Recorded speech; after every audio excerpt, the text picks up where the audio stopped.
All right, secessionist movements in Africa are not uncommon, and the continent has witnessed several of them, including Katanga, Biafra, Casamance.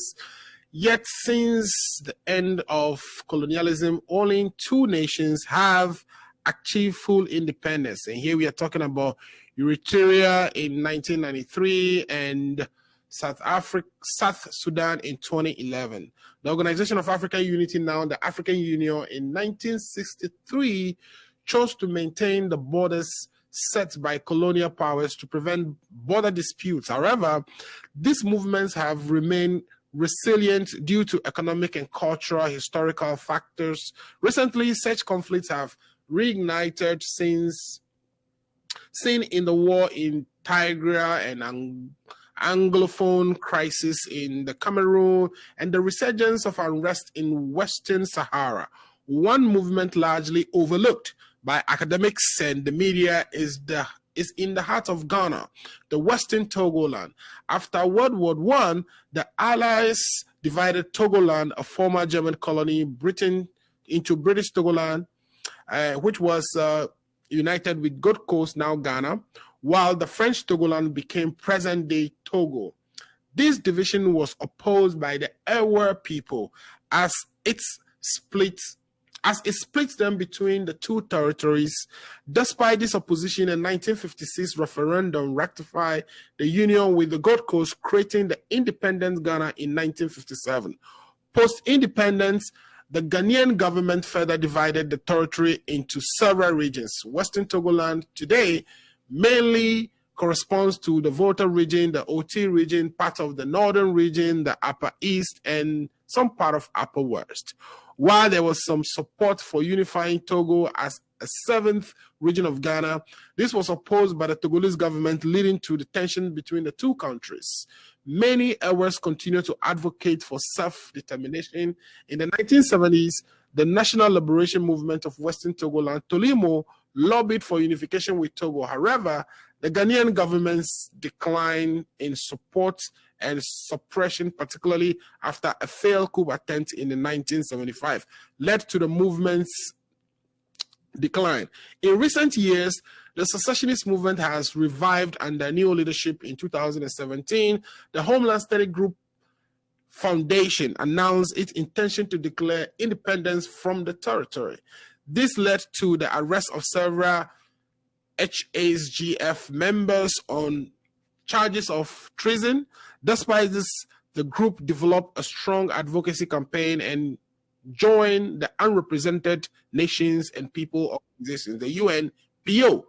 Subsequently, the Western Togoland Restoration Movement, advocating armed struggle, was formed. In 2020, they carried out a unilateral declaration of independence, leading to violent clashes with security forces. More recently, in 2020, a video showed uniformed armed activists identifying themselves as the Dragons of Western Togoland, raising further concerns. The Ghanaian government has responded with increasing pressure against the Homeland Study Group Foundation, and some argue that militarization is exacerbating tensions.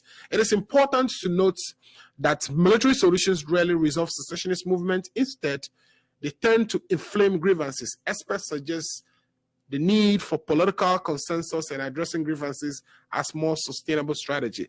There is real concern that unaddressed tensions in Western Togoland could escalate, threatening Ghana's stability. However, Ghana has a strong standing reputation as one of Africa's most peaceful countries, with 3 decades of uninterrupted democratic governance. Potential solutions may lie in indigenous peace mechanisms like those used to resolve the conflicts in Dagbon, and the involvement of organizations such as the National Peace Council and the Kofi Annan Institute for International Peacekeeping Training Center. Thus, it is crucial to maintain a focus on the region and respect and support peaceful resolution while addressing the underlying issues to prevent destabilization of Ghana. I would be joined by I have a lot of people joining. Okay, I believe there's a little issue here. So I'll be joined by the vice president of the PLO, which is the People's Liberation Council, in Mr. William. I'll get his last name when it comes, and also Mr. Seth Mifetu. So, Mr. Seth Mifetu, welcome to the show. I also have Mr. Geraldo Williams. Mr. Geraldo, welcome to the show today. Can you guys hear me? Yeah, I can hear you. I think Seth's I don't know which of your things to bring up. Okay, Seth, can you hear me? Yeah, I can hear you, but I don't know if you can hear me. I can hear you now clearly. So, Seth, welcome to the show. I have just been going through, a little bit of a background on the struggle or the strive to obtain sovereignty for the Western Togoland territory of Ghana. I think this issue is one of those that hasn't really been recognized or paid attention to by the media and academics or academia. And we think it is crucial that the government, instead of militarizing, always deploying forces to the region to sort of arrest people who are asking right questions, trying to understand. The union that was actually agreed upon by the United Nations for organizations such as, the union that was agreed upon by the United Nations that, military wouldn't be the way. They had used peaceful means to resolve conflicts like those of Dagbon. We've seen that to have been a strategy that worked in the past in Ghana, and we think such a strategy perhaps should be also the route that we pursue with regards to this matter. Now, people ask, what is the People's Liberation Council's role in this? Where can they, so we've had several groups, right? Tolimo, we had the Homeland Study Group. Now we have the Western Togoland, I believe, the group that pretty much was asking for armed conflict, and apparently this new group of People Liberation Council. What does the People Liberation Council stand for, and what are you guys actually asking for? Let me start from the vice presidents, right? Mr. Geraldo Williams. Geraldo Williams, thanks for joining us today. This is the first time on the show, and we are very grateful to have you. Please take a little time to introduce yourself so those of us who don't know you can appreciate what you do for the organization, who you are, your background, etc., and then answer to me what this organization stands for and what is that one thing that you are asking for. Okay. Good evening, my viewers and listeners everywhere they are. Okay. My name is William Geraldo, lives in Luxembourg. Short enough, PLC is a group of people of Togoland living in Ghana and abroad. Okay. We put up this PLC together, especially advocacy group, to educate our people about what our forefathers voted for. Number one, there's a lot of confusion in Togoland today, or Volta region. A lot of people are claiming independence. We want to be free. We want to move out from Ghana. But PLC is here trying to educate the people not to fall into any trap that Ghana have put in place for them. Because since from the time of Tolimo, there's a trap that everybody have to claim for independence, but our forefathers did not vote for independence. They have voted to be in union. And the union have never seen the light. Okay. So we, the PLC people, we are calling on Ghana to do the right thing and give the people what they have voted for so that we can live in unity. That's the way we are going. Okay, so what is your role? You say you are the vice president. Tell us what your day-to-day look like. Are you in administrative position, organizing position? What do you do? Yeah, organizing position. Though we are finding it difficult to organize people down home because of the government. Akufo-Addo government is not allowing us to call people on, to educate people about about their rights. Because when you fly, When you try, you'll be arrested. And they'll lock you up. They just want you to stop. They don't want you to talk about Togoland at all. Talking about or mentioning about the name Togoland in Ghana today is like a taboo. Okay. You cannot mention the name Togoland in Ghana today, but we are trying our best to educate people by day, step by step, so that they will get to know the fact that what their forefathers voted for is the union, and we have to see the light of that union. Okay, awesome. Let me bring in spokesperson for the PLO, Mr. Seth Mifetu. Seth, you've been on the program multiple times, so I'm sure people know you. And also, I believe people know you from your days in the War Room, where you host the programs strictly dedicated to Western Togoland Situation Room. Absolutely. Okay. Seth, the last time we spoke, you said one thing that you wanted to do is to educate people to kind of appreciate what the wrinkles that we have left in our historical fabric. And so I want you to help me iron those wrinkles out today by educating us about Western Togoland and why we should be concerned. Why should people still be concerned about this issue? Thank you so much, Mr. Muzu. When people's rights are taken away from them, it's a very serious violation. It comes across international law and local law. No one wants his unchallengeable right to be taken away from him by force. When that happens, I think we need a special education. People need to understand what went on and what happened before things went that way. That's what I said. Education in this matter is very important. Today episode, I would like us to, every time we'll be talking about the plebiscite, Ghana, British Togoland Union, and some people don't understand. And we were happy that during the Ghana 66th independence, the president of Ghana himself mentioned that the people of British Togoland are the very people who have the unique opportunity to vote in 1956 to join Ghana at independence. And he said that in the broad daylight at the Volta region during the independence celebration. So a lot of people now are waking up and saying that, oh yes, so what these guys have been saying, actually it is true. It is not just a publication story that we are saying. But there is a lot that people need to know about it. So when we have the opportunity, we would like to speak on certain aspects of it so that people who don't know get to know. We are not trying to, tell people what is not the truth. We tell them the fact, and then they will judge themselves.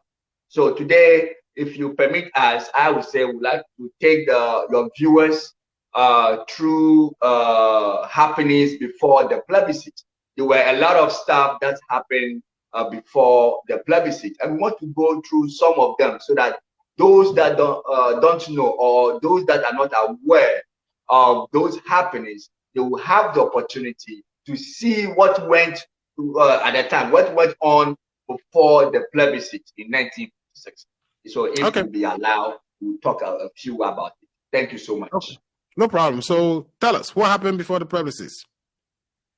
If you see, I have a few documents with me here. But before then, I just want to say a few things that went through between British and France and the United Nations. That will be, it's not the point of discussion, but it will help in a better understanding. Some people will now appreciate the effort of the UN, and some will also recognize the lapses of the UN in this matter. So it's just a little bit background of it. Then when I finish, Mr. Gerardo can come in and in 1952, UN sent a visiting mission to the Togoland. We all knew. For those who don't know, Togoland was divided into two. That we have the British Togoland and we have the French Togoland. So in 1952, where we have the visiting mission, UN visiting mission in the Togoland. The report to the UN by the visiting mission in 1992 was that the people of the Togoland want to reunify. They want to unify because the land was one and was divided into two. So all that they are looking for is a unification of the Togoland, so that the two Togoland will come together as it was originally. Now, this report was presented to UN, and UN turned this report as manifestation of the people of manifestation aspiration of the people of British Togoland. Okay. Of the Togoland. Yeah, that's how the UN see it. That when the report got the UN, they call it manifestation aspiration. Manifestation aspiration. That's what the UN call it. Now, UN on its wisdom, after saying that UN passed resolution 555, this resolution invites Britain and France, because these two countries were the administrative authorities of the two Togoland. So they passed resolution 555 to invite this administrative authority to establish the Joint Council on Togoland Affairs. The UN want them to establish the Joint Council on Togoland Affairs in order to have the manifestation aspiration of the Togoland achieved. Now, Britain and France, they refused. They didn't do it. They refused to establish the Joint Council. When they refused, UN did not stop there. UN passed additional resolution. It passed resolution 652, resolution 750, and resolution 860 to compel France and Britain to implement the manifest aspiration of the people. When the first one they failed, they implement 3 resolutions to compel Britain and France to establish the Joint Council, so that the manifest aspiration of the people of Togoland, which was the unification of the two Togoland. So they passed those resolutions to have Britain and France establish the Joint Council for Togoland Affairs, so that the aspiration, the manifest aspiration, can be achieved. Yes, still, Britain and France refused. They did not do it. They didn't establish it, and then nothing happened to them. This is disobeying orders from the UN, and the UN have every right to punish Britain and France, but they couldn't do it. Why? Because Britain and UN, they are part of the winners of the Second World War, and it is the winner of the Second World War that brought about the established the UN. And they are also veto power members. As we speak today, Britain, France, US, Russia, China, and all that, they are all veto power nations at the UN. And those who know how the UN operates. So because of that, UN could not punish them. They were also members of the Transition Council. Look at that. Britain and France, they are also members of the Transition Council. And the Transition Council is in charge of the trust territory. But why do you think they didn't do it? Why did you think they refused to comply with the refusal is because they do not want Togoland to go away. They want Togoland for themselves. They want to, put Togoland for Britain. Britain idea was to integrate Togoland into Gold Coast, her colony, which is now Ghana. So there is nothing that the UN will say free Togoland to be on its own. Britain will agree. You could remember Namibia. Namibia was entrusted to the hands of South Africa. South Africa was the administrative powers of Namibia. And when they refused, when they disobeyed UN, UN punished them by taking Namibia away from them. But when Britain and France refused UN or disobeyed UN in such direction, no punishment was given to them.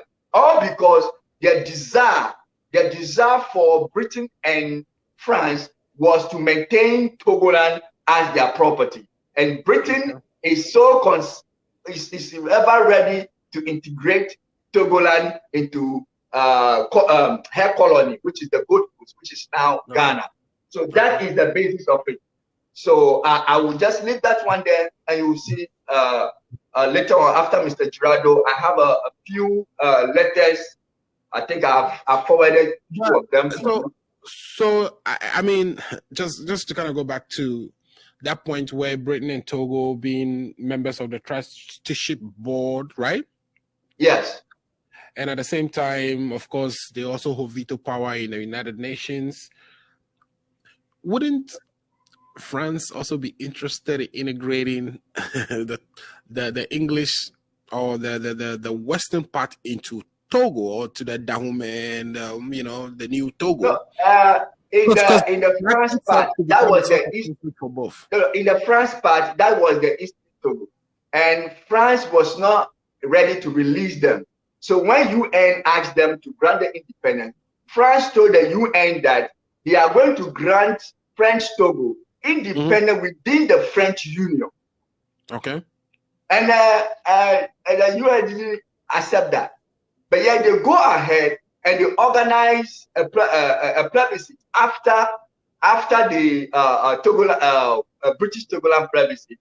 The Eastern Togoland also have their referendum in October. British Togoland have theirs in May, and then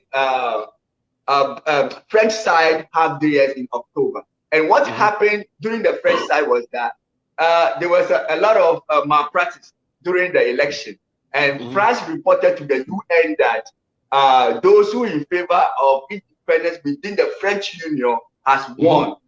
Yeah, and then Olympio, Sylvanus Olympio at the time, and lead the delegation. They wrote to the UN, they challenged the result and said there was fraud in the election, and UN sent a visiting mission for investigation. So the election was investigated, and they realized that yes, it's actually fraud. The election was not free and fair. So a new election was held. That is why the people who want independence won. Otherwise, France would have integrated what do you call it, French Togoland into a French Union. So both parties are not ready for anything good for the Togoland. The same way Britain idea was to integrate British Togoland into her colony, Gold Coast or Ghana. Yes. So that is why the two were playing, hanky-panky with the life and the future of Togoland. Okay, perfect. All right. So, Mr. Girardo, do you want to add anything to that? I have a comment here that I'd like to read for you first. This comment is coming from Fred Binker. Fred is saying, "We believe in United States of Africa. Our group is fighting to remove the boundaries created by the drunkards who met in Berlin in 1884, uniting Transvolta Togoland and the current Togo will never happen." So let me use that as a basis for my question. I mean, if the quest is to unite the whole Africa, wouldn't that defeat the purpose of trying to then separate? Because again, that would have brought together maybe tribes that perhaps were divided across country lines in the past, like where you have, in our case, were people divided between the current Togo and current Ghana.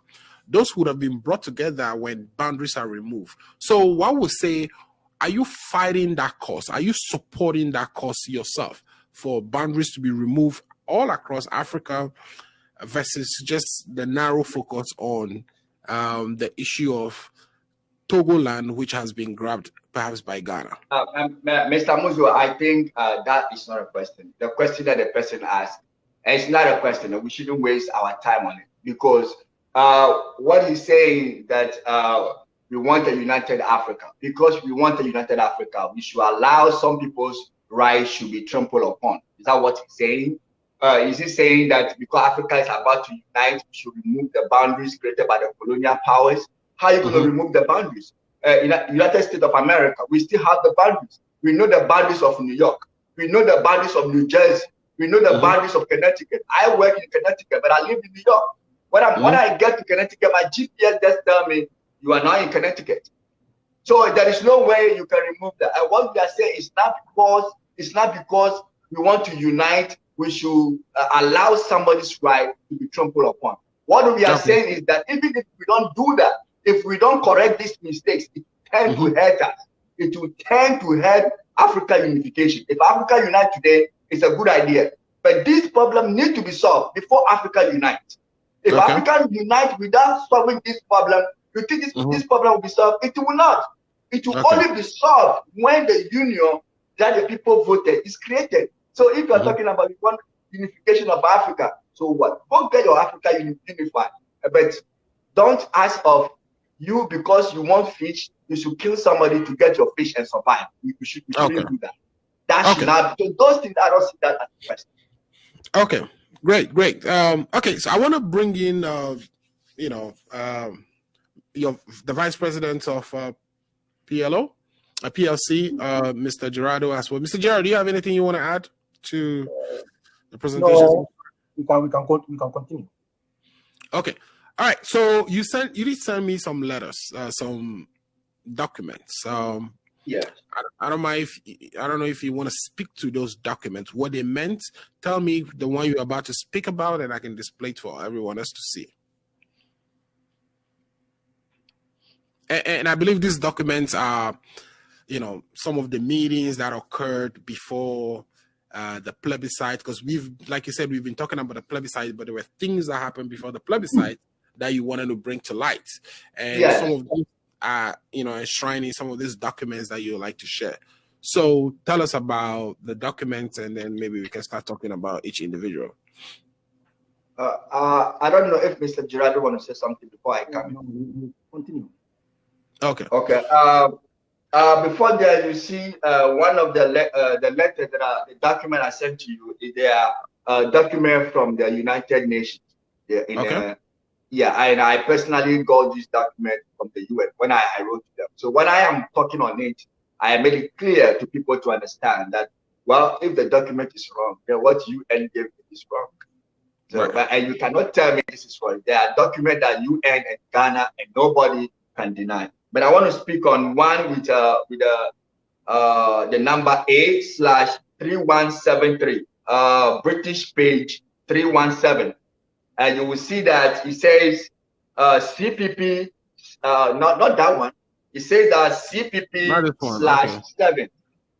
It says that CPP /7. It says Convention People's Party whole district. PO Box 550, 2nd May 1956. Okay, start talking about it and I'll pull it out. Okay, you see that the letter says, on behalf of the whole district executive of the CPP, I wish to place the following report before you for your consideration and necessary action. All right, the letter is there, it's with you. You know what it is. If I say I will read it, right. But all that is saying is that, that's the letter I'm talking about. Now, this is a report from the CPP. You could see that the CPP in whole. And now the question is, what we have to understand here is British Togoland is not a Gold Coast property, does not belong to the Gold Coast. CPP have nothing to do with the Togoland, because CPP is a party, a political party fighting for the interests of the Gold Coast. So the question here is, at the first place, what right Dr. Kwame Nkrumah have to have a branch of his party in Togoland? So you see, you can have a branch of your party in another man's country, and this is a country that want to have a union with your country, and all of a sudden, CPP, the whole district CPP is writing to to the UN to inform them about some actions that is happening in the Togoland. You see, so you see, they have done all those things. This is one of the this particular letter talk about the arrest of one Mr. What's the name? I'm trying to get a name.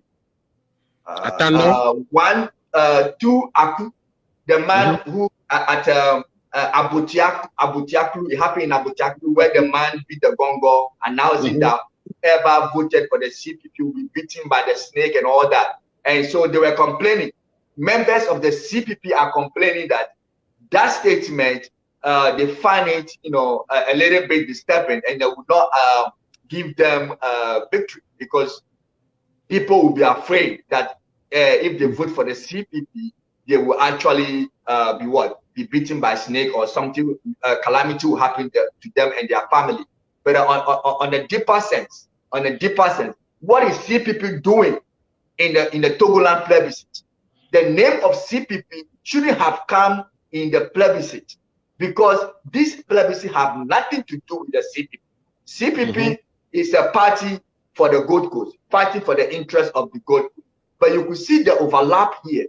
They came to British Togoland to put their interest there and fighting for their interest. If you have members in the Togoland, and to the extent that they could even make a complaint, and this man was arrested, he was sent to court and was jailed. If you read the letter, you will see.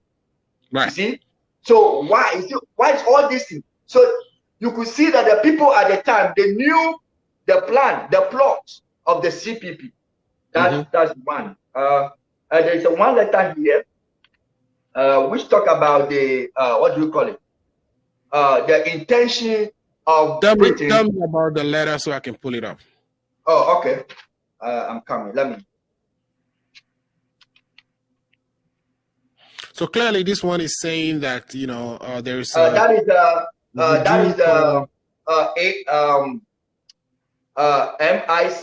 MISC/9 memorandum submitted by the Bako Mijo Habobo. Okay, the MIC/9. Okay. Yes, that one.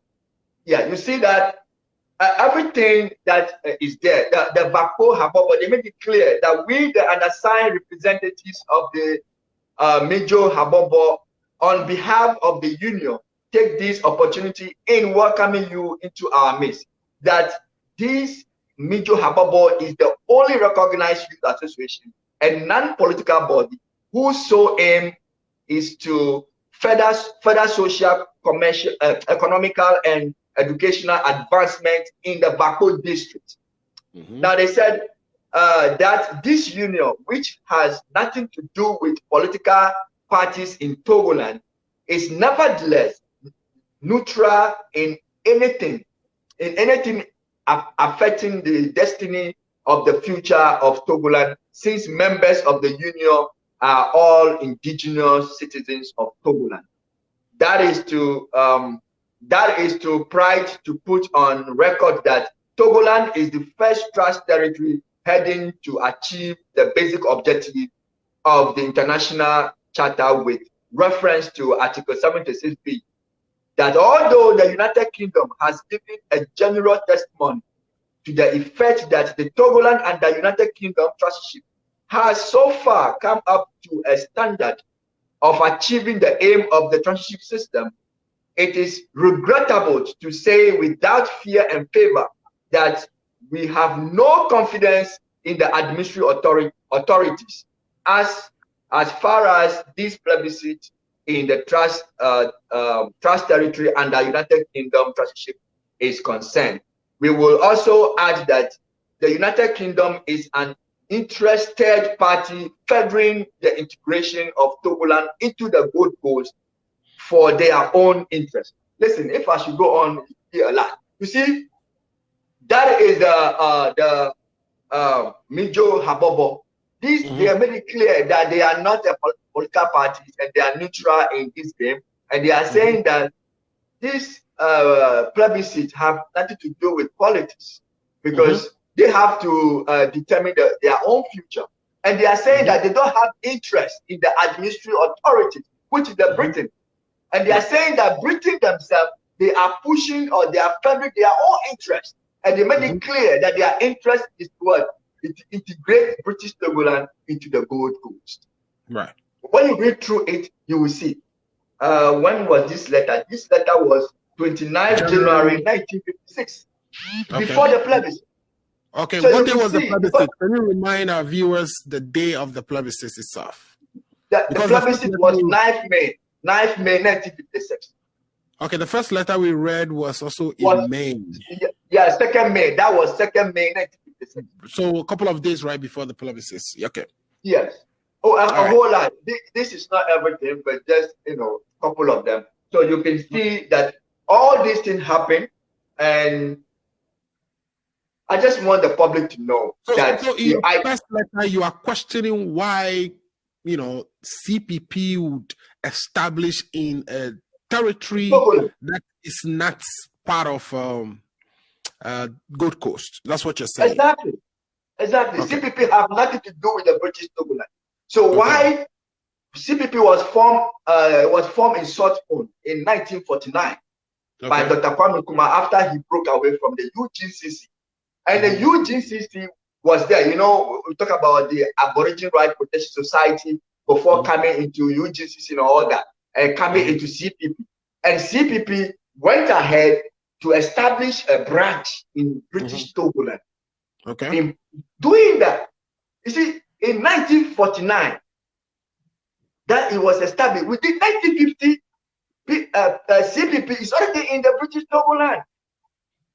And Britain at the time should have stopped. You see, Britain would have stopped Dr. Kwame Nkrumah and the CPP by forming any political party in British Togoland, because you cannot do that. Politically, it is wrong.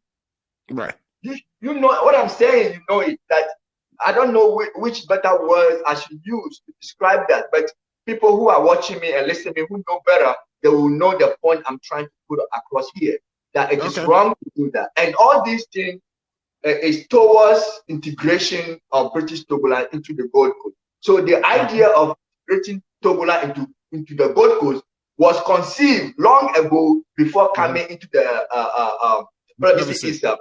And that was the reason why in 1952, what we call the manifest aspiration of the people of Togoland, where the UN compelled Britain and France to establish the joint council so that the manifest aspiration of the people will be achieved, that they refused. You see, you can see all this thing is going on. All this thing is going on. And the demand for integration, this is where the UN did so well. When the demand for the integration of British Togoland into the Gold Coast, UN refused. He refused by passing resolution 944X. 944X. They passed that resolution to adopt union. It was the resolution 944X that led to the plebiscite. And then the plebiscite leads to the resolution 1044SI. But that is not a discussion today anyway. Let's stand when we are talking, we'll go there, how those resolutions came about. So you can see that. So I will leave the floor for Mr. Girardo to come in, then I can also say something. Thank you, sir. Okay, Mr. Girardo. Yeah, I will also like to... Mr. Girardo, your sound, we can't hear you properly. Am I okay now? You're okay now, perfect. Okay, I want to refer to a letter from the governor. Okay, do I have a copy of that one? I think you have that copy, 660/1. 660/1. Yeah, Government House, Accra, 25th April 1956. Okay, I believe I got it. It's the one that is dark. Okay, I'm going to share it. Okay, go ahead. This letter is from the governor, C.N. Adenclerc. And he wrote,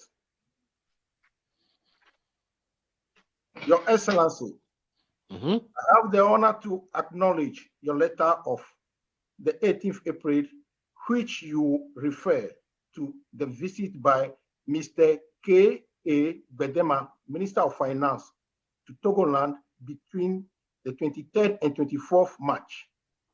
Okay.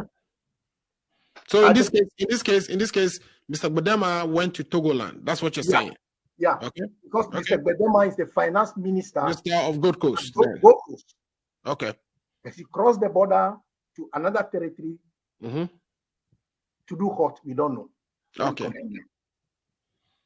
At the beginning of this year, after consultation with Your Excellency and yourself and myself, Gold Coast Minister voluntarily offered an assurance that no minister who was not a native of Togoland will participate in the plebiscite. Okay. And when you go on, you can see that a lot of elements. I mean, take your time and read it so we can all get the gist. Because I'm reading from the. I can go ahead. I says in making this assurance, it was their intention that ministers should not attend or speak at public. What is that word? Meetings or rallies held in connection with the plebiscite. It was not ministers' intention that they would disassociate themselves for the period of the plebiscite from the Togoland supporters of their party, nor was it their intention that no minister would enter Togoland during the period. As Your Excellency is aware, Togoland during this period, as Your Excellency is aware, Togoland during this period, as Your Excellency is aware, both Mr. Asafu Ajayi, at that time Minister of Local Government, and Mr. Jantua, Minister of Agriculture, have openly visited Togoland in the course of their ministerial duties. But so far as I am aware, they were at pains not to attend or to speak at any public meetings organized in connection with the plebiscite. With the greatest respect to Your Excellency's views on the matter of Mr. Gbedema's activities during his recent visit to Togoland, there does not seem to me to be any issue of principle which would prevent Gold Coast ministers from taking the fullest part in the plebiscite if they so wished.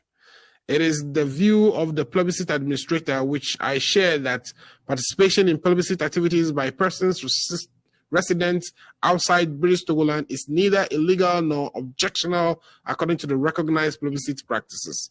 In the instant to which you refer in your letter, Mr. Gbedema appears to have visited Togoland to meet some of his party organizers and sympathizers and to have them at pains to ensure that these meetings were private and that no publicity attached to his movement.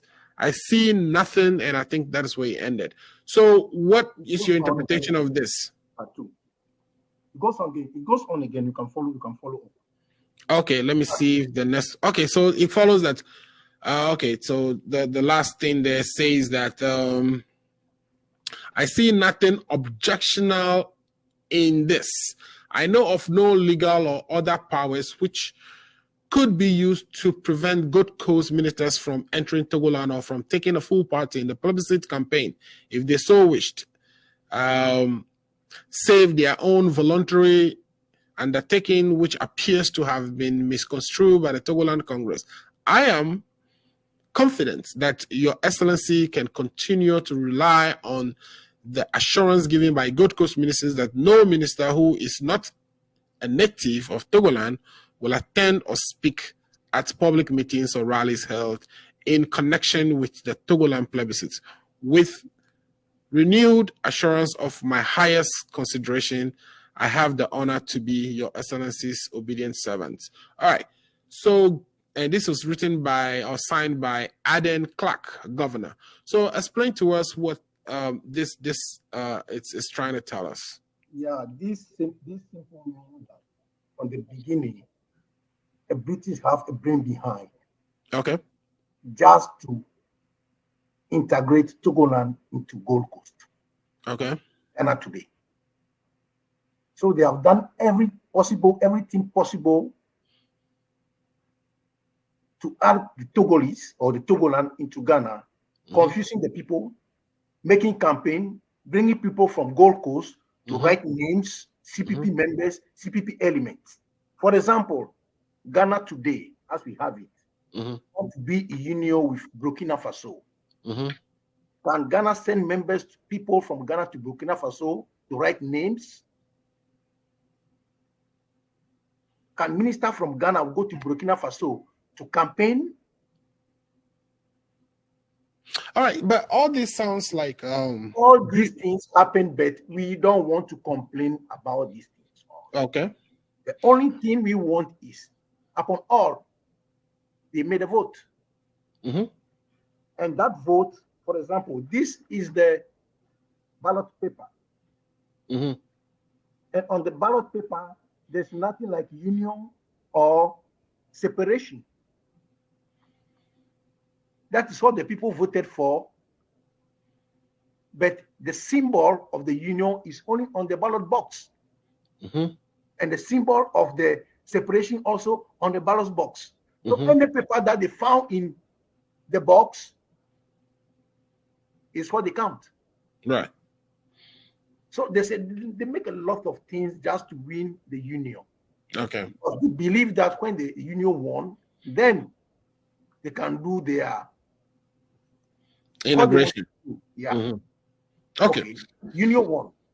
When the union won, now what is the agreement? Nobody, the people of Togo did not have a government.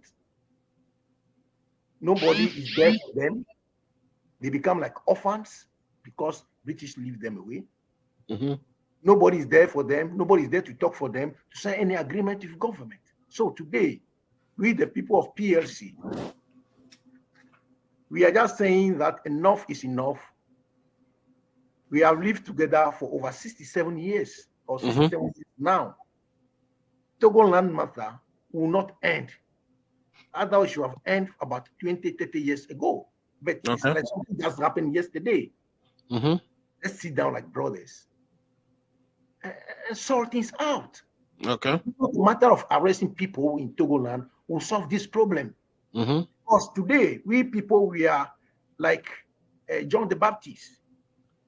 We are trying to baptize people by water. And next generation will come. People have done it before us. Maybe that generation, they will not come like us. They will come like Akai. Different form. Because they will say, our forefathers have tried, they never succeed. We will not follow that trend. We have to look different way. We all love Ghana. We all love Togoland. This thing can be arranged amicably and find a solution. That's what PSC stand for. It's not about fight. It's not about separating Togoland from Ghana. We have intertwined a lot. Well, if anybody can do it, it's this president, because as you recall, he was able to broker the conflict in the between the Dagbon, is it the Dagombas and the Kukusao? I don't exactly remember the name of the two factions that were fighting in the north, but he was able to broker that, the Dagbon conflict. So he's, someone perhaps who can do that. Have there been any contacts, any attempts to suggest an amicable resolution to these issues? Because what I currently see is people get arrested. There's a militarization of the conflict, or sort of militarization of or a military solution always deployed to quash anyone who attempts to raise these issues. But it sounds to me like you think there is a peaceful path forward. Has there been any contact in that regard? For now, no. What we are doing now is only advocacy, because when you try to put your case across, they will not even give you a listening ears. Okay. Because they believe you are a secessionist. Being a secessionist or to succeed is not a crime. Britain just succeed from European Union. If you go to the right channel. And we are not talking about succeeding from Ghana. No. We are only based on the union. Do they have the union? When you talk, they will only say, look, people voted for plebiscite. Plebiscite is just the name of the vote. And that plebiscite, the people have choice. The choice is union or separation. Nobody in Ghana radio will give invitation to people of Togoland. No, they only call Ghanaians to come and talk about Togoland's story or Togoland history. Whereby they leave the people of Togoland away. They will call people from Ashanti region, people from North, people from whatsoever, whereby they are not Togolanders, to come and talk about this. They will come and say, yes, the people voted in plebiscite, that's why they are Ghanaians today, and this and that. But that's not the true story. Mr. Muzu, you can only tell your own story. Nobody can say it. We want the government of Ghana to understand that this matter will not die today, will not die tomorrow, unless we find a solution to it. Right. We don't want to go to the second phase of it. Where we are, it's okay. A lot of people have died. People are still in cells. People are still in prison in Sawam today because of this. Some were sentenced 5 years each. Some were still there without charges. Over 2 years, going to 3 years. They are still there. This without charge. They haven't been charged yet. Yeah, at all. No, nothing. Okay. We cannot talk about it. Yeah. We have a president in Ghana who is a human rights lawyer, but in court in 6699 bracket, he's not a human rights lawyer. He's just like how to say. Well, if you're going to be negotiating with him, you don't want to say anything negative. So. If I could come in, Mr. Gerardo, if I could say something with the letter, and with your question about the conflict that you were talking about, I think that this is why the advocacy and education is very important. If people get educated and they know what is it, then there is no way you can go about beating the bush. It's because a lot of people are ignorant about the issue pertaining to British Togoland. So like the document that we are reading, like I said, these are authentic documents from the United Nations. And you know, what you just read from the governor, Sir Charles Adin Clark, he is the last governor of the Gold Coast. So people who are watching should be wondering that, oh, even the governor himself, a man that have spent a 2 billion pounds sterling of British Togolanders reserved on Gold Coast, and he tell me that he spent it on the plebiscite. But it's only up to him. Only God knows if it is true. But that same man is writing to what? Espinoza. Espinoza is the UN Plebiscite Commission. He writing to them, and look at the complaint. What you just read, the complaint he is complaining to them.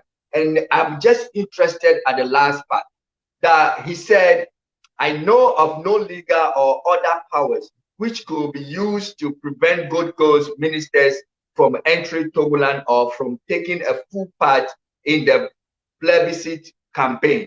So he was not just making that statement for fun. He realized that something, a law, legislation should be put in place to prevent these people from these ministers from going into the British Togoland to campaign for the plebiscite, because he knew that it is inappropriate, it is not right.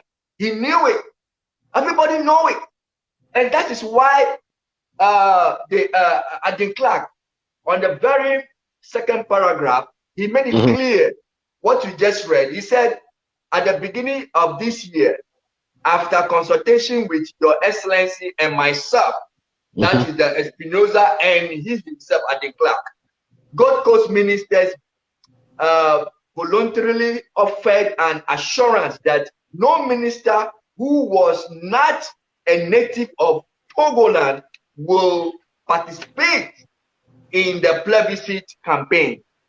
But so he said this from the beginning. So the ministers of the CPP ministers going to the Togoland is not just going there as a visit or as a diplomat or whatever. They go there to campaign for the plebiscite. Okay, let's backtrack a little bit, right? It does appear that there are natives of Togoland who are ministers of Gold Coast. So how is that possible? Because here's where we are saying, of course, non-native ministers shouldn't come in and campaign, right? Yes. And it seems it's carving out some room for native ministers, which kind of makes me think, wow, so even Gold Coast then had some ministers that actually happened to be Togoland citizens. Is that correct? No, it's not correct. It's not correct. If, so why would there be that reference? Yeah, if you are a native of the Togoland, and because CPP is already established in the Togoland, which is wrongfully established in Togoland, some chiefs, some of the letters were written by some chiefs in the Togoland in the name of CPP. So even some chiefs in the Togoland, they were initiated into the CPP, and they are members of the CPP. So once what do you call it? The Gold Coast can take you as their minister in Gold Coast. You are not a minister in what do you call it, British Togoland. If you are a Ghanaian and a Nigerian take you to come and be their minister, it is that problem. You are not a minister of Ghana. And so, therefore, when ministers of Nigeria are being prevented to come to Ghana to campaign for certain things, you don't say, because I am a Ghanaian, but a minister of Nigeria, I will come here and campaign for this. No. But the reason I'm asking that question is that there is always the reference to the fact that the Togoland territory did not have leaders who could represent them in any negotiation with the Gold Coast. And for that matter, there couldn't be any negotiation of, whether there should be an integration or not. Now, here is the case where there are natives, right, who are raising up to become ministers in Gold Coast, which is the country that was going to merge with the territory. So could those leaders not perhaps be negotiating on a behalf which perhaps may not be known to the Togolanders? Amuzu, if you are a Ghanaian and you have appointment in American government, you cannot negotiate on behalf of Ghana. But that is your personal appointment. But I will come to why you are talking about that. I will tell you those people. But I'm saying that at the time, there was no country per se called Togoland, right? It was a territory that was hanging. So it's not like now that we have a Nigeria and Togo, and if you are Togolese and meanwhile you are a minister in Ghana, that you are minister in your own personal capacity and not in the capacity of Togo, the country. But in this particular case, that country was really not an official country. It was a territory that was it was a trust. It was a trust territory. British Togoland was a trust territory, and it was Britain was given the power by the UN to set up, to help the people to set up a government for that territory, just as British did for her colony. British helped them to set up a government for them. So it was UN idea that Britain will also help these people to set up a government. So Britain have the power to make sure that British Togoland have a government to represent its interest. Right. This is what British failed to do. It also failed to do that because if you have a government for the British Togoland, then you will not integrate. You cannot have the power to integrate British Togoland into your colony, the Gold Coast. So Britain failed. It failed to help British Togolanders to establish their government. We have the Togoland Congress at the time, which was a political party representing the interests of British Togoland. But after the plebiscite, they were changed out. They were changed out. Now, the people you were calling the ministers from the British Togoland were actually not ministers from the British Togoland. You could see that Bedema and the rest, they were people fall within the Anglon district. And those people, whether legally or illegally, by 1952, by the British Ordinance or Colonial Ordinance, which I know for sure that that ordinance is against the Transitorship Council, and the UN did not even approve it, integrate these people into the Gold Coast at the time. So they see themselves as Gold Coast near or Gold Coast landers, I should say. And you could see that is the reason also why when we were going into the plebiscite, they cut off those people out of the plebiscite. They didn't take part in the plebiscite because they think that illegality or that illegal action of Britain has brought them into the Gold Coast. That is why sometimes some of us, we don't want to talk about those things. But when certain things of that should be left for the UN to decide whether British Ordinance 1952 was actually something that can hold. Because when you look into the transition agreement, Britain have no right to take part of British Togoland into her colony. And if you have to do that, it must be approved by the UN. So if that British Ordinance has been approved by the UN, that's fine. But I know for sure that it was not approved by the UN. So they did what they can do to cut back. This is why I'm telling you, everything from the very beginning, it was just towards integration. It was just towards integration. So when British did all those things, he think that he has succeeded in, having part of the Togoland into her colony. So he need to fabricate some lies to tell the UN why they should deny integration into the Gold Coast. That's why British said that, British Togoland do not have coastal line. They cannot, it will be difficult for them to trade with other countries and here and there. They say their political future is in Ghana, in the Gold Coast and stuff like that. But UN also refused that. That is not anything to deny somebody inalienable rights. You see, all because they were able to maneuver certain portion into the Gold Coast. And that's why you are hearing the names like Bedema and the rest being the finance minister of the CPP at the time, of the Gold Coast at the time. So those people are not seen as members of the native of the British Togoland. So they are not members of the British Togoland. Okay. All right. So the way forward, do you think perhaps Britain might be a key player in getting this matter resolved? And if so, of course, you're doing advocacy now, but of course, you can walk and chew gum at the same time. You can multitask and do multiple things.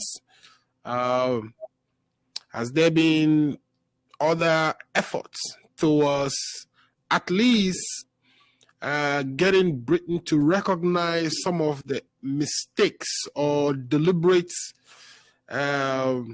actions, perhaps illegal actions that they have taken in, for instance, the ordinance that gave them, Kita and Anglo area to Gold Coast to be rectified? I mean, are there steps being taken to ensure that you have those channels of communication open and that you bring them on board to assist you on this journey?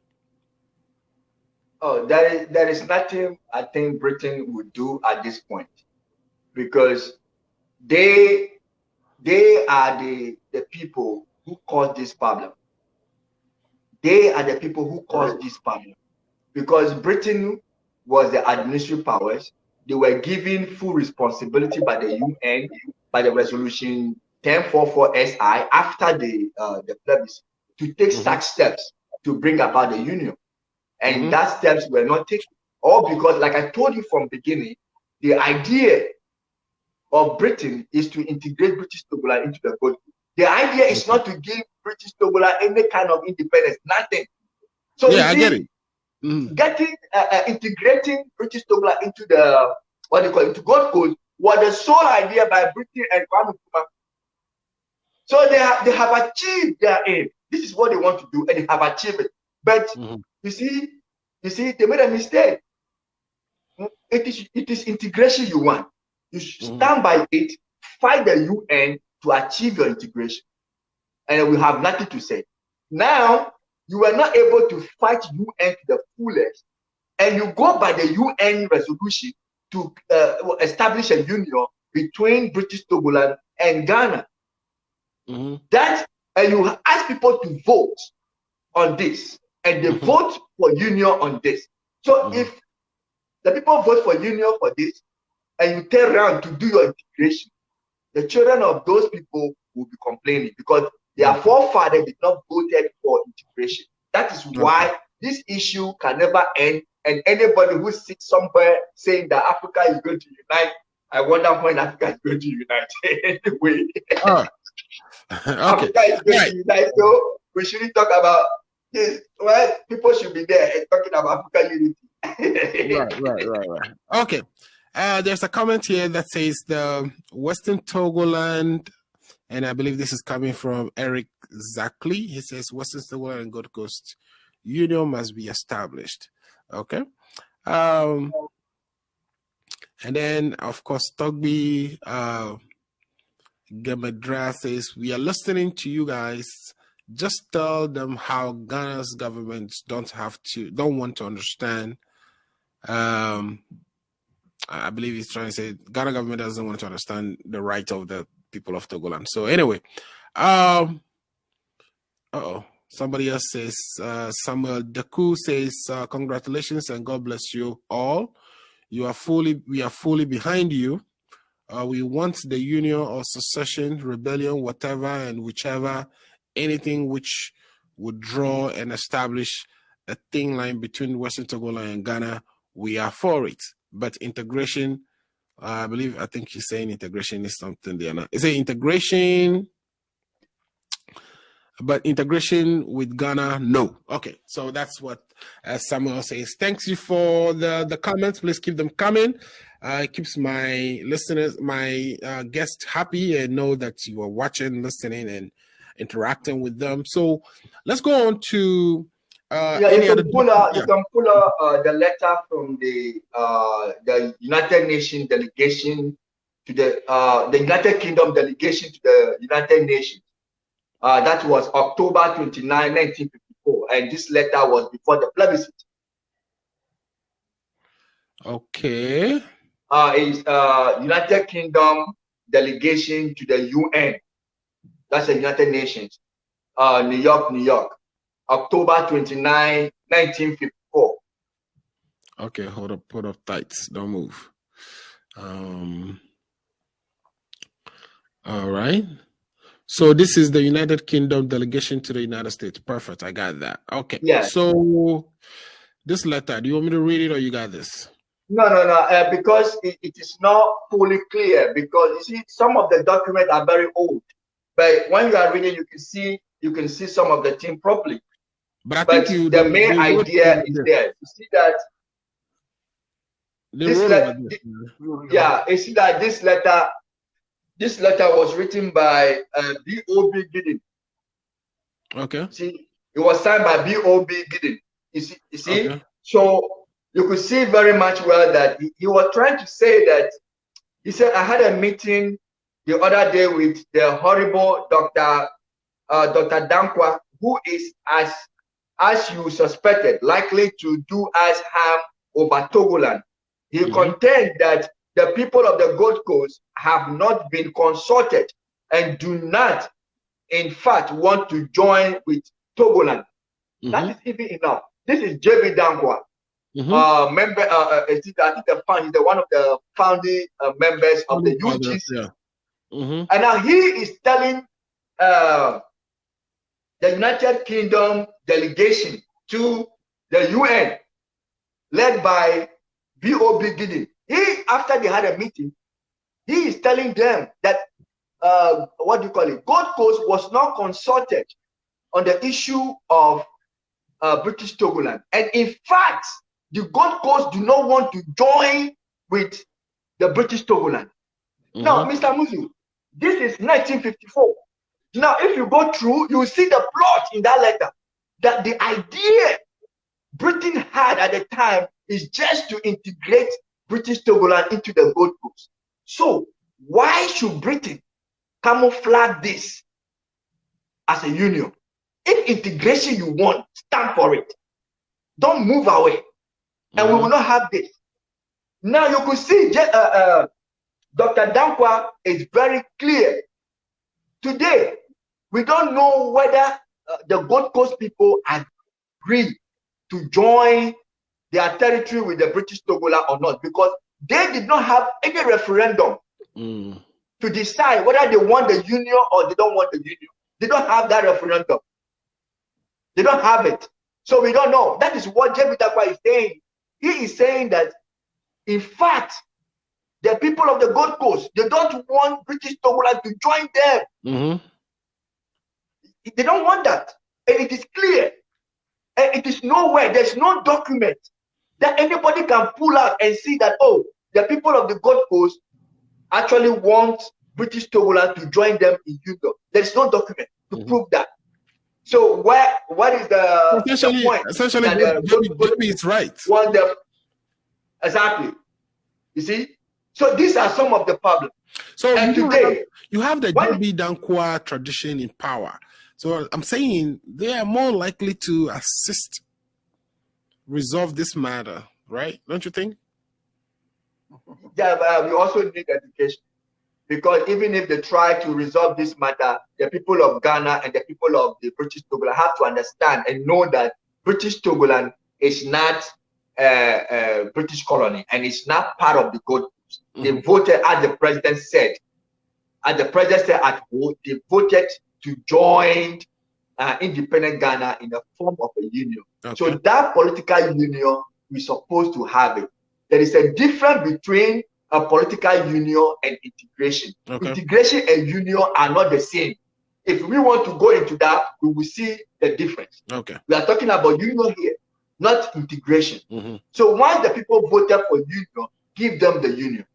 And people have to understand, both Ghanaian and people from the British Togoland, they have to understand that when Gold Coast exists, British Togoland also existed. Okay, describe to me what this union would entail. So let's say in an ideal situation, Ghana agrees to grant the unionship to the Togolanders, right? What would it look like? When we are talking about political union, we are talking about where we have two governmental level negotiations. That two governmental level will come together to negotiate, that the two parties will negotiate their rights in the union, and where each party will preserve its identity in the union. Okay, so which is the party, the leadership that the current Ghana should be negotiating with? That's what I'm saying. If we go on and on, Ghana have to allow British Togolanders to have a governmental level. They need to have a government established, representatives that will represent them in this matter. Okay. That is what British failed to do. British would have allowed British Togoland to have a representative that will represent them in the union. So for now, me talking to you, People Liberation and any other person in British Togoland do not have the will of the people to represent them. Okay. Unless the right is given to the British Togolanders to choose their leaders who will represent them. And that's where we have a governmental level negotiation. Ghana cannot go and be negotiating with Togbi Srin. Togbi Srin doesn't represent British Togoland. Ghana government cannot go to Togbi Afede and be negotiating anything with him. Togbi Afede is not a representative of British Togoland. Nobody have appointed him as I'm speaking now. Okay. Until the time that the right is given to the people of British Togoland. And they will say, oh, we have voted for Togbi Afede. You know, we have voted for him to represent us. Oh, we have voted for Naba or whatever.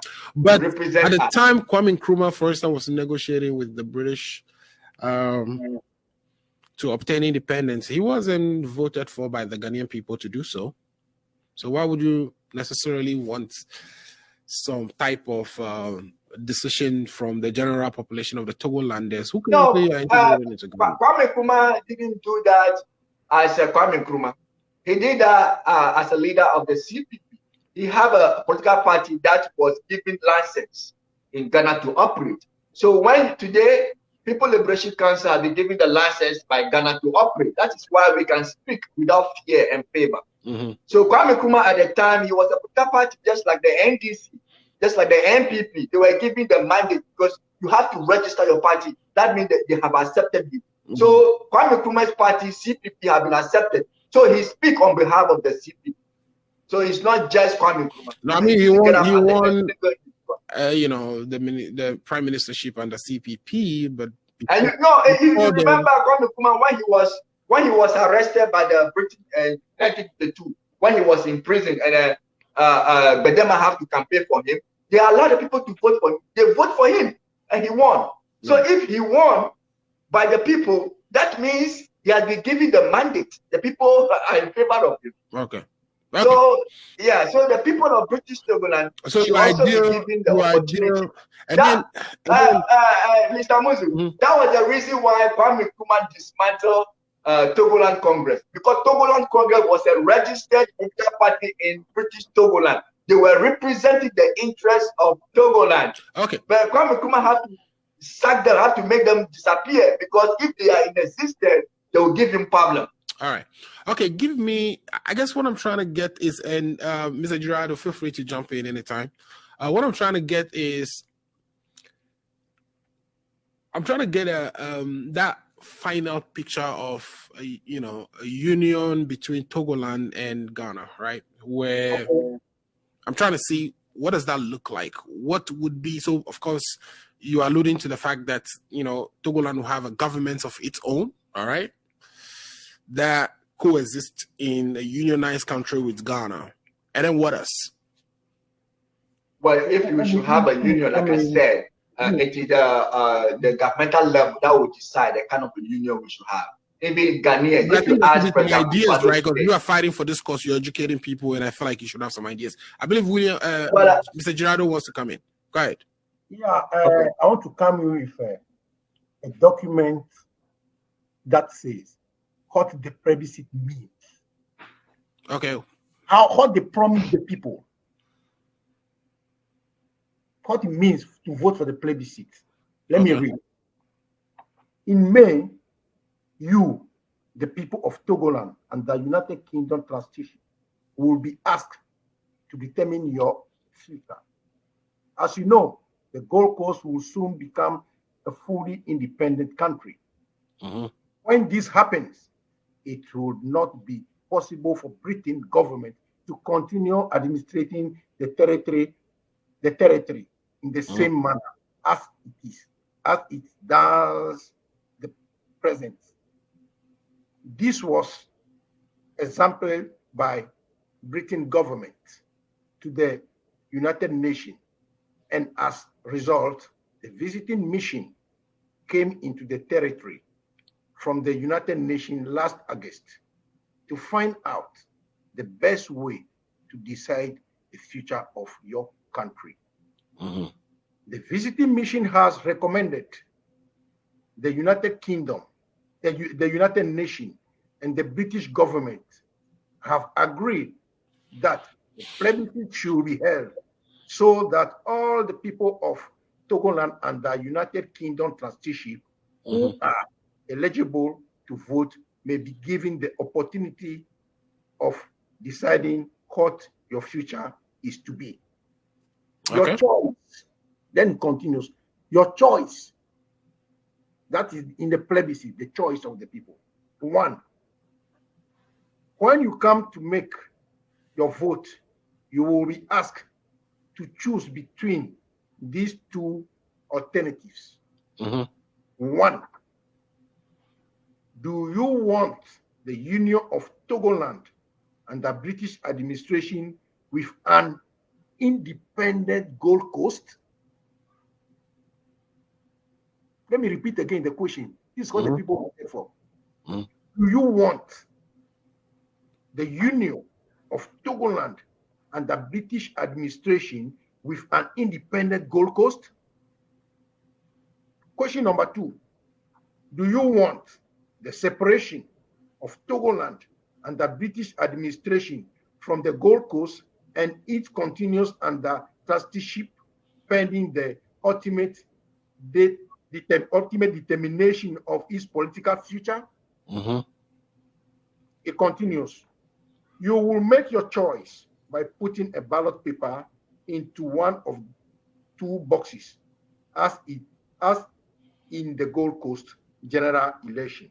But this plebiscite, there will be no candidates because you will be answering a question about the future of your country, not choosing a man, but presenting your not choosing a man presenting you. It is your duty as a citizen to vote in this plebiscite so that you can help to decide how Togoland will be governed. This is very important matter which will affect your children and your children's children. And our people voted for the union, for their children. Now the problem, where is the union? That is our question. Our forefathers tried to find this answer to this question during Nkrumah time, and they did not. At Chapman time, they were not. Only Chapman put the SMC 20 on them. That you cannot even mention the name Togoland. And today, that law is still working in Ghana against people of Togoland.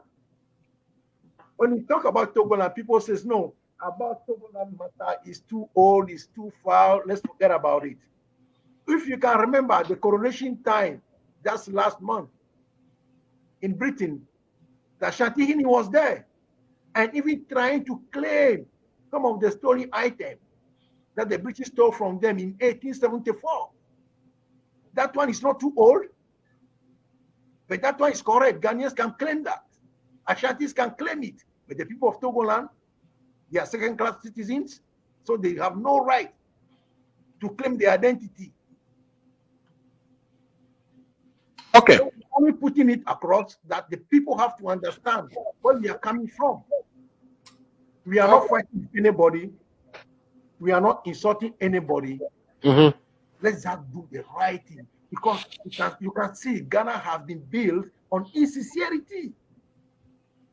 And we have to watch this thing out from being in this situation today. Look, the genesis of union is from Togoland and Ghana. Nkrumah failed that one. That's why he failed for African Union as well. If Nkrumah succeeded in building Togoland and Ghana Union, African Union will stand. But that is the genesis. African Union cannot stand today if they still fail Togoland Union with Ghana. Because that is the genesis, #1 union on the continent. Okay. If we want the union for Africa, we must look through this. Togoland Ghana union should be #1. Then from there, we will set the record straight. Okay, awesome. There is a comment here that I would like to read for you, Mr. Jurado. Is saying that this is coming from Alex Gota. He's saying that congratulations for the good work that you guys are doing. Please, I want to ask you guys why it is that anytime we are approaching voting, then you people start raising these issues, because I heard that Amau and let me just take it off and then read that. It says, I heard that Amau and Lache, who is fueling this in sense that some of us will get angry and decide not to vote, then the votes of NDC would definitely reduce. Truly, some of us, the way that we take this thing serious, I think it doesn't yield much results. So thank you. Okay. Yeah, So answer this question is that simple for me. Yeah. When we come to NPP, NDC, or Togoland affair, NPP is doing better than NDC. Okay. Akufo-Addo claimed 6 months that the people of Togoland voted to join Gold Coast. Mahama was saying there's no territory like Togoland. But Mahama, his great-grandfather is from Gonja. He's a Togolander. His great-grandfather were the people, the Kwame Nkrumah and British people gave bicycle and Greenwald to vote for the union. They are the people who put us in this very mess, the Northern people. Where are they today? They ran away. The people from the South all voted for separation. The people from the North are the people who voted for the union because they were giving Greenwald and bicycle. That bicycle was called Buznanga Volvo for them. When they voted for the union, did they stand to establish the union? Where are they today? So there's an allegation that the regional minister, Mr. Lache, and Ameu, who's minister for Mr. Muzu, don't even mind them. Don't even mind them. I think that some of the questions should be answered by you, Amuzu, because you, Mr. Amuzu, you know very well that this issue has been in the system for a very long time. It's not just now. So why should somebody saying that anytime we are approaching election, you knew this issue was there since Kwame Nkrumah time? Tell the person who got the message that he is not or she is not, current. You should try to follow events. If you don't know something, you don't just say anytime we are approaching election. Who told you anytime we are? You should have answered that question. Listen, there is nobody fueling the issue of British Togoland. Nobody is fueling it. If anybody is saying that, you're just saying that to score a political point for your NDC. You think NDC care about you? Go ahead. They care about you. We don't care about nobody. We care about British Togoland and Ghana Union. That is what we are saying. Something that will make everybody feel good and feel better. If you think that NDC will make better, if the Ketasi is consuming you, and you are fighting for see the best work. Some of these one at a time. Okay. Samuel Deku is saying if NDC votes reduce, does it concern you? I think it's the same thing, but no. What has got to do with that? We are not talking about NDC. That is none of our business. We are only talking about Ghana, British Togoland Union. So if somebody votes to reduce, what does that got to do with somebody? Please. Okay. Mr. Muzi, don't be reading some questions. Let me make it clear to Mr. Alex. Right. Mm-hmm. Alex, understand this thing. Togoland is far, far older than NPP and NDC. Mm-hmm. So when we are talking about Togoland, please don't bring NPP or NDC in. We are dealing with Ghana. Whoever leads Ghana is the person that we are going to face. Okay.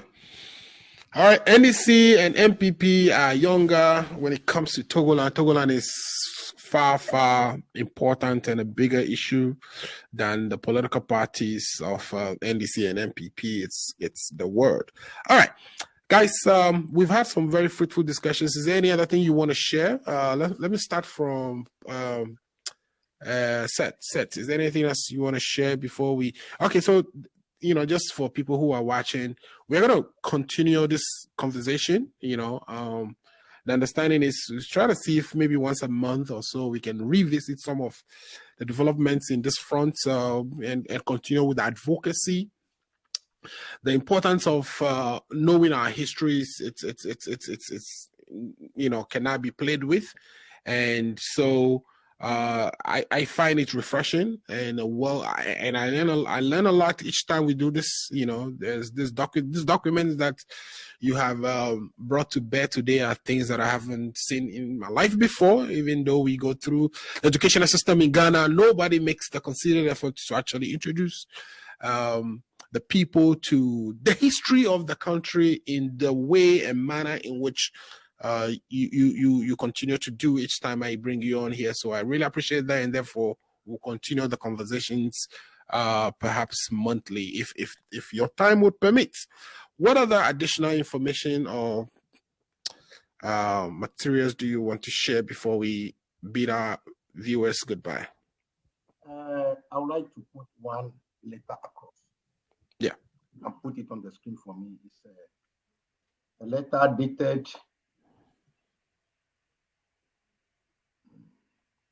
no date on it, but it's a Togoland plebiscite. First prize is a competition. Okay, Togoland plebiscite first prize is a competition. Okay, got it. If you have it, or it's too small, if you can read it for me. I have it. I can. You want me to read it for you? Yeah. Perfect. So taking it from the top, I'm going to open it. So it says, Togoland plebiscite. The United Nations Plebiscite Commissioner has awarded the first prize in the essay competition to Ruth Galevo from EPC Middle School, Bedza. And then he went on to say the importance of the British Togoland plebiscites.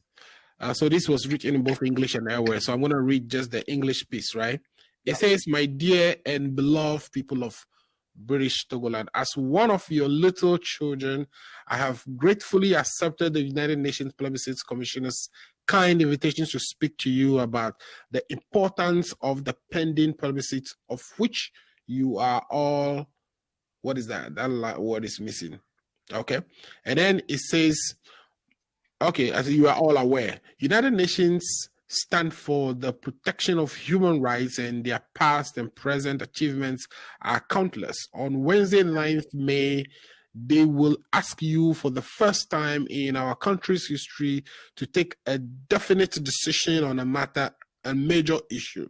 The request is not only a big opportunity for which we cannot be too grateful, but a very great responsibility. Our country's future, either good or bad, would depend on the choice you will make of one of the two alternatives set before us. Upon you, therefore, rest our immediate and future destinies. Whichever choice you may decide to make, you must first count the cost. My beloved people, we, your children, humbly request you to bury your differences and get together for a wise and noble choice. After all, we are all brothers and sisters. We are not enemies. I think famous men and women are famous everywhere. Likewise, fearless people are fearless everywhere. For sound judgment and a wise choice, we humbly pray for God's guidance. I remain, my beloved men and women of integrity, your lovely daughter, Ruth Calevo. So this got to be the, the essay written by Ruth that won her the award. Yeah. Okay, in this letter, the lady advised that the coach should make their choice for the the two alternatives will be put in before them. Right. So they should make a wise choice. And the people have made a wise choice, which is the union. Somebody will say, why we are stressing on the union? We have to stress on it because that is the choice of the people. You cannot vote for Akufo-Addo and then go and put you Baba there. Baba, you did not vote for Baba, you voted for Akufo-Addo. Our forefathers voted for the union. Did we see the union? Ghana should be reasonable in this case. Yes, true. They should be fair to the people of Ghana. The technocrat have to tell the president, say, look, this is going on and on. Let's build this country. Let's put it on the track.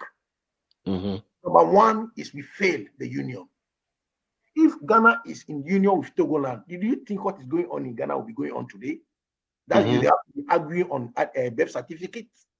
Your mother is Ghanaian, your father is Ghanaian, but you, the child, you are not a Ghanaian. You have to go through a process to become a Ghanaian. Is it not a shame? Is it not? A big shame. Right. So we are only putting it before our people. People of Togoland have to understand that even the little girl from middle school wrote an essay and won the first prize. So the people should make their wise choice. Not to fight, to make their wise choice. They have made the wise choice. Let's support the choice today and stand on our feet and ask the Ghana government do the right thing for us. We want our identity. We are not Votarians. We are Togolese. British Togoland people. That is not our, that is our name. If they call you Votarian, they call you, that is your nickname. Right. Your identity is lost. Ghana is Gold Coast before, now is Ghana. Togoland was British Togoland before. Today is what? No name. Right. You are a man without a name, and now a man without identity, an orphan. Let's our people come together so that we can fight for our identity. Thank you. Thank you so much. Thanks for if I can just comment, if I could comment on the same letter, you could see that, I have a copy of the letter here. Okay. You could see that our sister, for now, she may be our grandmother by now. Yeah. Our grandmother at the time that she was very young, at school, she was able to very eloquent. Exactly. And this is why if people are telling me that we want to Africa to unite, and why are you saying this and that, you could see very much well that British Togoland issue, it was not a secret issue. It was a public thing that even a school competition was held up on it. The choice that to be made was made known. There was two choices. And our grandmother now, she was a little girl at the time, but now she's our grandmother. Now she's our grandmother. she made it clear that it was two choices and advised. I think she did not attain the age of 18 years to vote at the time. So she was advising her fathers and brothers and sisters, mothers, who by law attained the legal age to vote, to make a good choice out of the two. So if out of the two they make one choice and the choice they made has not been given to the people, you think that we should not talk about it? If all these things has gone on at the time, so what is it that people think that British Togoland issue should not be discussed? What should people think that British Togoland is in a long time? What is that? Why are people saying that they don't know about British Togoland? If you don't know, you don't read. Go and read. If you don't know, you don't research. If you don't know, because you don't listen to people talking about British Togoland. And that is the reason why some of us waste the time, come here and talk, so that those of you who don't know, now you will know. Now you will know. So all these things is there. Mr. Mojo, right. you were saying about the document that you have. You've never seen them before. Yes, we have more document than that. I can tell you, if you ask a retailer, he will tell you. When I have to go on show for the first time, he requested for document. When I forwarded the document to him, he was screaming. He said, this is too much. This is too much. You said you want documents. I'm sending them to you. You see? Okay. The documents are there. Me, myself, some I can't even finish reading them. I can't even finish reading them. Too much. Too much. So all these things are there. And you say that we shouldn't talk about it. This girl have make our grandmother make a very point. You say what? Whichever choice you may decide to make, you must first count the cost. So what are the costs of the union? You have made a choice for union. And what is the cost? Is it the cost, is the absorption that we have been absorbed into Ghana? That is not the cost of the union. That is integration. Is it the cost of a union to lose your identity? That is not the cost of union. So our forefathers make a good choice, like Mr. Girado was saying. They make a good decision because they don't want to, they want to preserve their identity. So they make a choice by choosing the union because they knew that if we choose the union, we will preserve our identity. Okay. And today, where is our identity? And when we talk about it, where is our rights? The right of the people of British Togoland, where are they? And then when we talk about it, they say, don't talk about it. What? I don't get it anyway. All right. So we are going to continue to talk about this, like I said, on a monthly basis as your time permits, and would invite all our listeners and viewers to indulge us. I want to take the opportunity to say a big thank you to both Mr. Seth Mifetu and Mr. who's the spokesperson for the People's Liberation Council, and also to Mr. Giraldo William, who's the Vice President of the People's Liberation Council. Couple of comments before we go. Alex Gota says he loves that. And he, I believe, again came back and said, please, so if this is the case, do you guys go down with our leaders in Togoland that this is what we are going to do or about to do or beginning to do? Then they will give you guide for we to achieve what we want. Okay, you don't have to answer that. We can answer that when we come back next time. I would like to then give my final comment and say that as we conclude today's show, we are reminded that the situation in the Western Togoland, although largely overlooked by academia and media, is a significant issue with far-reaching implications for the people in the region and the broader stability of Ghana. From the partitioning of the Togoland after World War I, the division of the Ewe people and the ratification of the union with the Gold Coast that form independence Ghana, the story of Western Togoland is one steeped in history and complexity. The government's further division of the territory into several regions post-independence led to continued tension and an ongoing fight for the self-determination by the group, or groups such as the People's Liberation Council, the rise of secessionist movements like the Western Togoland Restoration Front, advocating for armed struggle, and the appearance of the Dragons of Western Togoland have resulted in an escalation of the tensions. This poses a potential threat to Ghana's long-standing reputation as one of Africa's peaceful and democratically governed countries. The response of the Ghanaian people has been one of increasing pressure against the Homeland Study Group Foundation, leading to the accusation of militarization, exacerbating the tension. As we've noted, military solutions often inflame grievances rather than resolve them. The need for sustainable solution that includes political consensus and that addresses the grievances is clear and very important.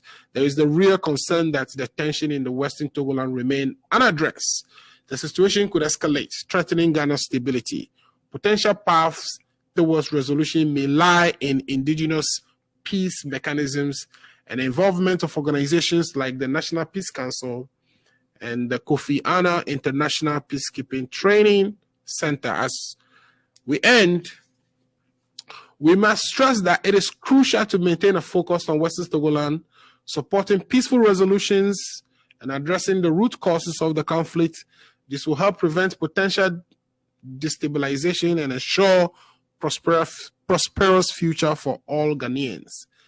Thanks for joining us in this in-depth discussion. We look forward to bringing you more insights and conversations in the future.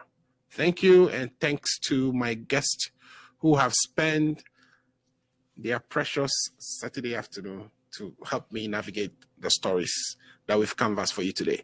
We'll be back next week. If it is Saturday, you know it's Ghana Agenda. Thank you, Seth, and thank you to Mr. Gerardo one more time. Thank you. All right, so that's the show for today. Bye-bye. Thank you. Thank you.